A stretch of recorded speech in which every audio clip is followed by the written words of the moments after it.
नमस्कार विद्यार्थी मित्रांनो, महाराष्ट्र एक्झाम चॅनलवर आपल्या सगळ्यांचे स्वागत आहे। आपण सुरू केलेल्या चालू घडामोडी आणि महाराष्ट्राचा भूगोल या विषयाची लेक्चर सिरीज सगळ्यांना उपयुक्त ठरत आहे। तसेच आजपासून आपण भारतीय राज्यघटना या विषयाची लेक्चर सिरीज सुरू करत आहोत। येणाऱ्या राज्यसेवा पूर्व, संयुक्त पूर्व परीक्षेसाठी ही लेक्चर सिरीज अत्यंत उपयुक्त ठरणार आहे। कोणताही वेळ न दवडता आपण सुरू करूया भारतीय राज्यघटनेचा पहिला टॉपिक घटना निर्मिती। घटना निर्मिती पाहण्या अगोदर आपण राज्यघटना म्हणजे काय हे जाणून घेऊया। राज्यघटना म्हणजे असा एक दस्तऐवज, डॉक्युमेंट, कागदांचा संच ज्यामध्ये शासन कसे चालते, कसे असावे, देशातील नागरिकांचे आणि त्या देशातील शासनाचे संबंध कशा प्रकारे असावे याबाबत काही कायद्यांचा व नियमनांचा समावेश असतो। देशाचे शासन हे कायद्याने चालते, त्यामुळे देशाची घटना ही सर्वोच्च मानली जाते। घटनेची रचना, घटनेची स्वीकृती 26 नोव्हेंबर 1949 रोजी झाली। त्यावेळी घटनेत एक प्रस्ताविका, 22 भाग आणि 8 अनुसूची होत्या। घटनेची अंमलबजावणी 26 जानेवारी 1950 रोजी झाली। त्यावेळी घटनेत एक प्रस्ताविका, 25 भाग व 12 अनुसूची होत्या। भारताची शासन व्यवस्था नक्की कशा प्रकारची आहे हे आपण पाहणार आहोत। भारताची शासन व्यवस्था ही संसदीय प्रकारची आहे। संसदीय शासन पद्धतीमध्ये राष्ट्रपती हा नामधारी प्रमुख असतो, तर शासन प्रमुख हा वास्तव कार्यकारी प्रमुख असतो। भारतात केंद्र स्तरावर राष्ट्रपती हा नामधारी प्रमुख असतो, तर पंतप्रधान हा वास्तव कार्यकारी प्रमुख असतो। राज्य स्तरावर राज्यपाल हा नामधारी प्रमुख असतो, तर मुख्यमंत्री हा वास्तव कार्यकारी प्रमुख असतो। भारतात संघराज्य व घटक राज्य यांच्या कार्यकारी आणि कायदेकारी अधिकारांची विभागणी केली गेली आहे। तर न्यायव्यवस्था एकात्मक असून त्यांच्या न्यायिक अधिकारांची विभागणी केली गेली नाही। कोणत्याही शासन व्यवस्थेची 3 प्रमुख अंगे असतात: कार्यकारी मंडळ, कायदे मंडळ, न्यायमंडळ। कार्यकारी मंडळ बनवलेल्या कायद्यांची अंमलबजावणी करते। न्यायमंडळ तंटे सोडवते। कायदे मंडळ कायदे बनवते। भारताच्या संघ शासन व्यवस्थेमध्ये कार्यकारी मंडळ, कायदे मंडळ, न्यायमंडळ यांचा समावेश आहे। भारताच्या कार्यकारी मंडळामध्ये राष्ट्रपती, उपराष्ट्रपती, पंतप्रधान, मंत्रिमंडळ व महान्यायामध्ये समावेश होतो। कायदे मंडळामध्ये संसद असते। संसद म्हणजे राष्ट्रपती, राज्यसभा, लोकसभा यांचा समावेश असतो। न्यायमंडळामध्ये सर्वोच्च न्यायालय, सुप्रीम न्यायालय, कनिष्ठ न्यायालय यांचा समावेश होतो। तर राज्य शासन व्यवस्थेच्या कार्यकारी मंडळात राज्यपाल, मुख्यमंत्री, महाधिवक्ता, मंत्रिमंडळ यांचा समावेश असतो। कायदे मंडळात राज्यपाल, विधानसभा, विधान परिषद यांचा समावेश असतो। राज्यपाल, विधानसभा, विधान परिषद यांना मिळून विधानमंडळ तयार होते। तर न्यायमंडळामध्ये उच्च न्यायालय, कनिष्ठ न्यायालय यांचा समावेश होतो। आपल्या भारताच्या राज्यघटनेची रचना पाहिली, तर आता आपण सुरू करूया आपल्या राज्यघटनेचा पहिला टॉपिक घटना निर्मिती। घटनेवर चर्चा करून ती स्वीकृत करण्याच्या उद्देशाने लोकांनी निवडून दिलेल्या अशा संस्थेला संविधान सभा असे म्हणतात।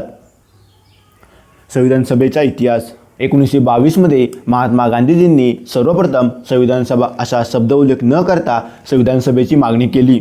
संविधान हे जनतेच्या इच्छेने निर्माण व्हावे अशी महात्मा गांधींची इच्छा होती।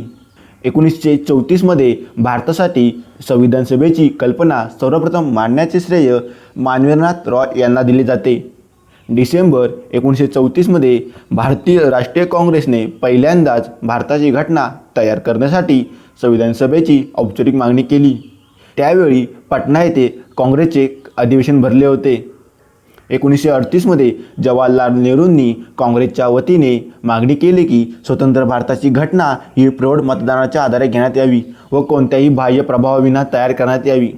1940च्या लॉर्ड लिंकलिथगो याच्या ऑगस्ट ऑफरद्वारे सरकारने पहिल्यांदाच भारताची घटना मुख्यतः भारतीयांनी तयार करावी हे तत्त्व मान्य केले।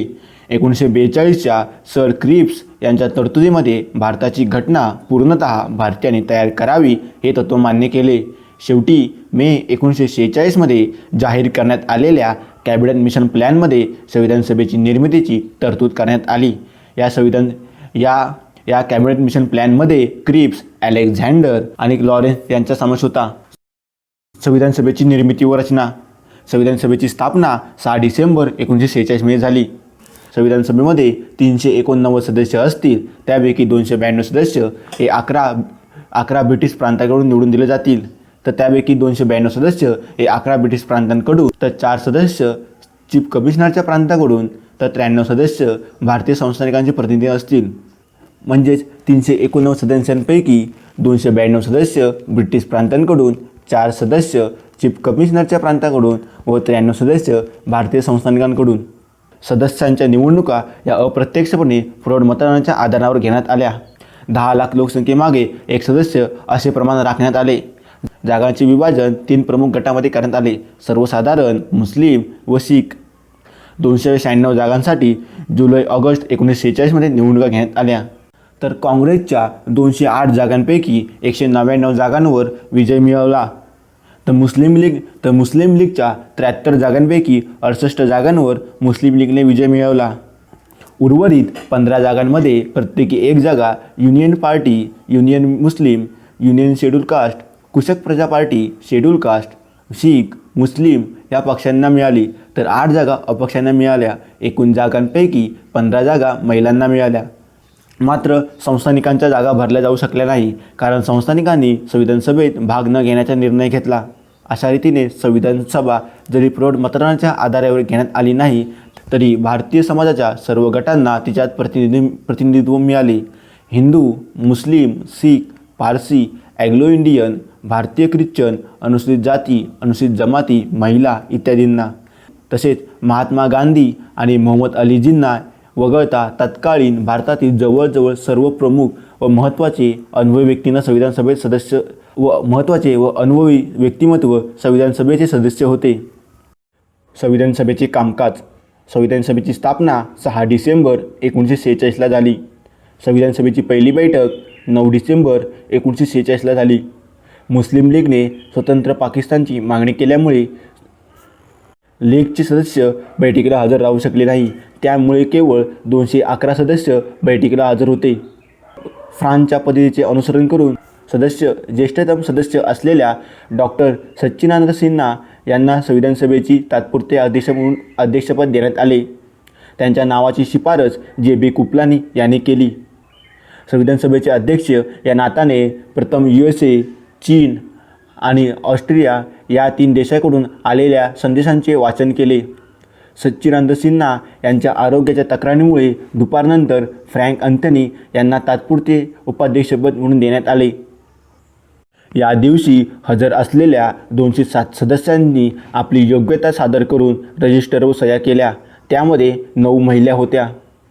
11 डिसेंबर 1946 मध्ये डॉक्टर राजेंद्र प्रसाद यांनी संविधान सभेचे कायमस्वरूपीचे अध्यक्षपद म्हणून देण्यात आले.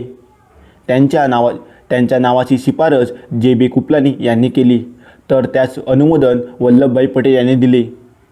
Sir B.N. राव, व्हाईसरॉय लॉर्ड वेवेल यांनी संविधान सभेचे कायदेशीर घटनात्मक सल्लागार म्हणून केली. Sir B.N. राव हे संविधान सभेचे सदस्य नव्हते. 13 डिसेंबर 1946 मध्ये जवाहरलाल नेहरूंनी संविधान सभेची उद्देशपत्रिका मांडली. तिच्यामध्ये घटनात्मक संरचनेची मूलतत्वे व तत्त्वज्ञान देण्यात आले होते. 22 जानेवारी 1947 मध्ये संविधान सभेने तिचा स्वीकार केला. ही उद्देशपत्रिका घटनानिर्मितीच्या पुढील सर्व टप्प्यांवर मार्गदर्शक ठरली. भारतीय राज्यघटनेची प्रस्ताविका सरनामा उद्देशपत्रिकेवरूनच तयार करण्यात आलेला आहे. 25 जानेवारी 1927 मध्ये S.C. मुखर्जी यांचे संविधान सभेचे उपाध्यक्ष म्हणून निवड करण्यात आली. S.C. मुखर्जी हे भारतीय ख्रिश्चन समुदायाचे प्रतिनिधित्व करत होते. संविधान सभेच्या रचनेत बदल. भारतीय स्वातंत्र्याचा कायदा 1947 ला 18 जुलै 1927 ला ब्रिटिश राजसत्तेत मान्यता मिळाली. या कायद्याने भारत व पाकिस्तान ही 2 राष्ट्रे निर्माण करण्यात आली. त्यांना आपापली घटना निर्माण करण्याचे अमर्याद अधिकार मिळाले. तत्पूर्वी 28 एप्रिल 1927 रोजी 6 संस्थानिकांचा विधानसभेत प्रवेश केला होता. 6 संस्थाने म्हणजे बिकानेर, जयपूर, पटियाला, रेवा आणि उदयपूर. भारतीय स्वातंत्र्याचा कायदा 1947 मुळे संविधान सभा सार्वभौम झाली. संविधान सभेला कायदेमंडळाचा दर्जा प्राप्त झाला. संविधान सभेची सदस्य संख्या 299 झाली. पाकिस्तानात गेलेल्या मुस्लिम लीगची सदस्य संविधान सभेतून बाहेर पडल्याने भारताच्या संविधान सभेची सदस्य संख्या 299 इतकी झाली. त्यापैकी 219 सदस्य हे ब्रिटिश प्रांताचे होते.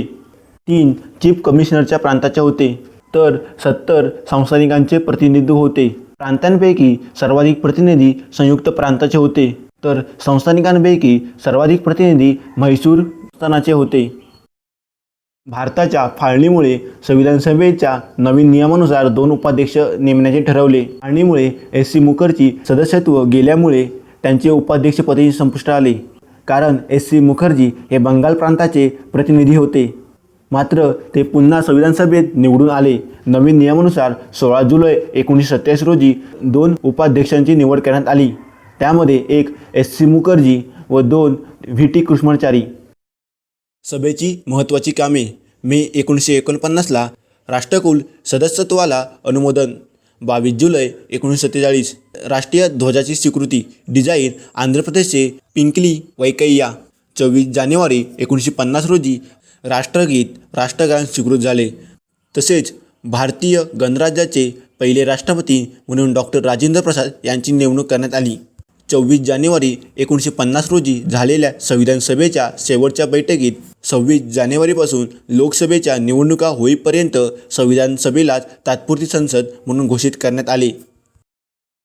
डॉक्टर बाबासाहेब आंबेडकरांनी 4 नोव्हेंबर 1928 मध्ये घटनेचा अंतिम मसुदा संविधान सभेत मांडला. मसुद्याचे 3दा वाचन वर चर्चा झाल्यानंतर 26 नोव्हेंबर 1949 मध्ये घटना स्वीकृत करण्यात आली. या तारखेचा उल्लेख घटनेच्या प्रस्ताविकेमध्ये असून या दिवशी भारतीय जनतेने ही घटना अंगीकृत व अधिनियमित करून स्वतःपद अर्पण केली.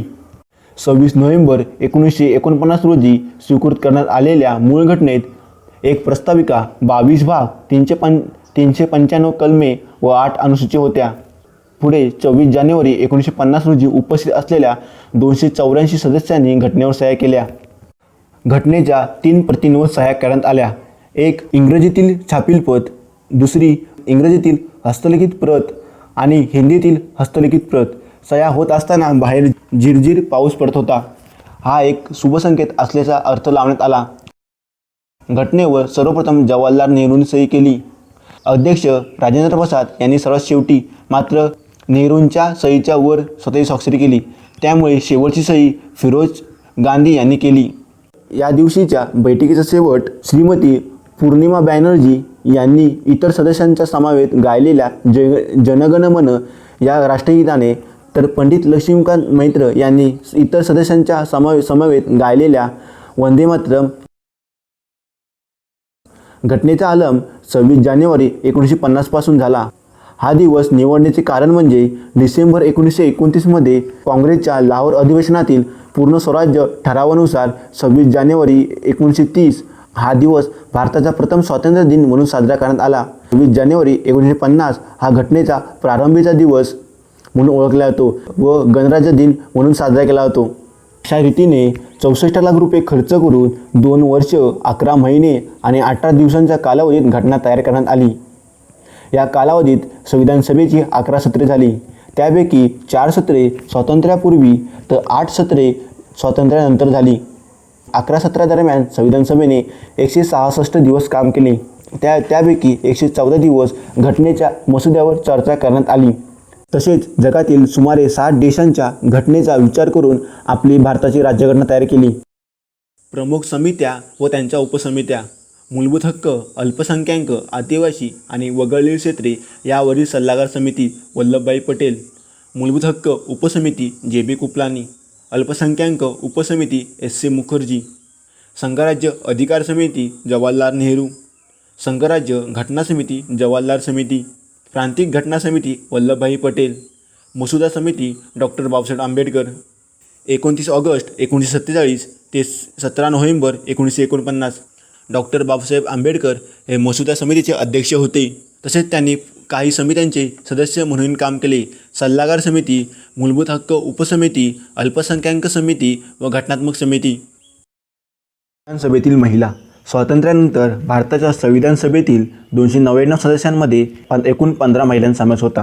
विजया लक्ष्मी पंडित या यूपी मतदारसंघातून निवडून आल्या होत्या. बेगम रसूल या यूपी मतदारसंघातून निवडून आल्या होत्या. सुचेता कृपलानी या यूपी मतदारसंघातून निवडून आल्या होत्या. पूर्णिमा बॅनर्जी, कमला चौधरी यासुद्धा यूपी मतदारसंघातून निवडून आल्या होत्या. अम्मू स्वामीनाथ, दुर्गाबाई देशमुख, दक्षयानी यासुद्धा मद्रास प्रांत या संघातून निवडून आल्या होत्या. लीला रे, रेणुका रे या बंगाल प्रांतातून निवडून आल्या होत्या. तर राजकुमारी कौर या केंद्रीय प्रांतातून निवडून आल्या होत्या. या देशातील पहिल्या महिला कॅबिनेट मंत्री होत्या. हसा मेहता या बॉम्बे प्रांतातून निवडून आल्या होत्या. सरोजिनी नायडू या बिहार प्रांतातून निवडून आल्या होत्या. मालती चौधरी या ओडिशा प्रांतातून निवडून आल्या होत्या. गांधीजींनी यांचे नाव तुपाने ठेवले होते. ॲनी मॅस्करीन या त्रावणकोर महिन्यातून निवडून आल्या होत्या. केरळमधील लोकसभेत निवडल्या गेलेल्या या पहिल्या महिला होत्या. मित्रांनो, राज्यघटनेचा पहिला टॉपिक घटनानिर्मिती आपण थोडक्यात व फास्ट रिव्हिजनमध्ये पाहिला. असेच आपण भारतीय राज्यघटनेचा प्रत्येक टॉपिक फास्ट रिव्हिजनमध्ये पाहणार आहोत. तुमच्या मिळणाऱ्या प्रतिसादावर आपण लवकरच राज्यघटनेचा दुसरा टॉपिक प्रस्तावना लवकरच उपलब्ध करून देणार आहोत. धन्यवाद.